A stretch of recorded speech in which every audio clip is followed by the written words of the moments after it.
और याद रखिएगा, अच्छी तरह नाराज मत होइएगा। नबी करीम ने फरमाया वो शख्स दयूस है जिसे इस बात की परवाह ना हो कि उसके घर में कौन आता जाता है। दयूस मीन्स पता है आपको क्या होता है?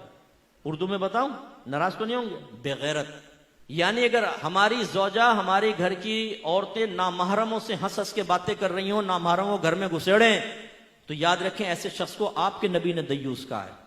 नामहरम कौन होता है? ये नहीं कि कोई अजनबी घर में मोहल्ले का लड़का घुस रहा हो, खालाजाद, फुप्पीजाद, चचाजाद, मामूजाद, इन कजनों से पर्दा है आपकी बीवी का, वो नामहरम है। इसी तरह लड़की का और खालू का पर्दा होता है, इसी तरह आपका और मुमानी का पर्दा है।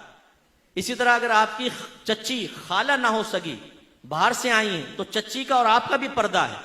हमारे यहां कहां हो ये इसका ख्याल करते? अल्लाह के नबी पर्दे के अहकाम बयान फरमाए, और हमारी हालत यह है कि अगर हम इस तरह की बातें बयान करें तो ये औरतें हमारे खिलाफ बोलना शुरू कर देती हैं। अरे क्या हम गारों में छुप के बैठ जाएं?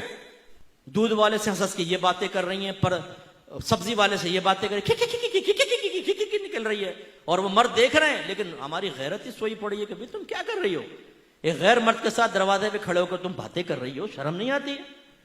बीबी फातिमा रज़ी अल्लाह ताला अन्हा, जिगर गोशा रसूल का आलम यह था कि आपने अपनी खादिमा से पूछा, ये बताओ हबशा में लोगों को, औरतों को दफन कैसे किया जाता था? उन्होंने कहा कि हमारे ऐसा होता था कि चारपाई पे औरत को लिटाकर चारों तरफ एक कपड़े की डोली से बनाई जाती थी ताकि किसी की नजर ना पड़े, और फिर दफनाया जाता था। बीबी फातिमा रज़ी अल्लाह ताला अन्हा ने कहा मुझे इसी तरह दफनाना, और फरमाया अगर मैं फौत हो जाऊं तो रात के वक्त मेरी मैयत को लेके जाना ताकि किसी गैर महरम की नजर मेरी चारपाई तक पर ना पड़े। वो बीबी फातिमा नबी करीम सल्लल्लाहु अलैहि वसल्लम की बेटी, तरबियत याफ्ता, ये कहे, और ये बीबी फातिमा को मानने वाली, उनकी न्याज़ें खाने वाली, ये कहे कि हम पर्दा नहीं करेंगी, और घर का वो सरपरस्त बेवकूफ किस्म का वो कहता है कि जी मैं परमिशन देता हूं तुम बगैर पर्दे के घूमो फिरो। यानी कितनी बहनें मुझे ऐसी मिली जो ये कहती हैं कि हमारे शौहर ये कहते हैं कि मेरे दोस्त आए, रिश्तेदार आए, बिला पर्दा सामने बैठो। और एक शौहर ने तो दलील ये दी कि देखो जब मैं अपने दोस्तों के घर जाता हूं उनकी बीवियां मेरे सामने बैठ जाती हैं। यानी वो तुम अगर बेगैरत हो, वो अपनी बीवियों को बेगैरत बना के तुम्हारे सामने बैठाए, तो तुम्हारी बीवी भी बेगैरत बन के तुम्हारे दोस्तों के सामने बैठे और दावत नजारा दे। मर्द की नीयत का क्या मालूम? हम में से कितने ऐसे बैठे होंगे जो लोगों के सामने बड़े यूं मोहतात बनते, लेकिन टेढ़ी टेढ़ी आंखों से शादी ब्याह के अंदर सब देख लेते हैं ना। लाल वाली कपड़े वाली देख, अच्छा कर रहे यूं होंगे, उंगलियों के झरोके से देख लेंगे।